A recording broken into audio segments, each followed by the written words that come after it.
Ravno kar sem izvedel, da Slovenska nacionalna radiotelevizija porabi na leto samo 3 milijone evrov manj kot Ministrstvo za zunanje zadeve.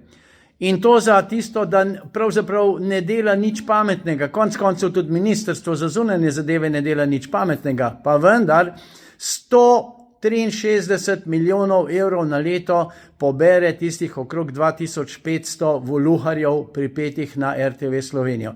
Skrajni čas je, da je zapremo. Zapremo, razformiramo in čez 2 meseca na novo odpremo novo RTV Slovenijo z 200 do 300 uslužbenci, kar je popolnoma dovolj. Treba je vzeti grški scenarij in spucati to sodrgo. Sodrga politikantsko-komunistična, ki hoče razmišljati samo o svoji riti, fučkajo se jim pa vse skupaj. In konec plačevanja te najemnine. Kakšna najemnina, če niti ne gledamo? Rajš gledam nadaljevanke na vseh drugih programih, kakor da bi gledal Ljubljanski dnevnik, ki nič ne pove. Se nič ne povejo.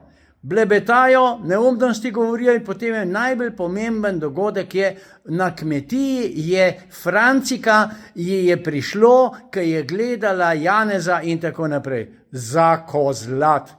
Konec z plačevanjem RTV naročnine, skrajni čas in pa lenuhe na cesto. Pa ne začnejo delati.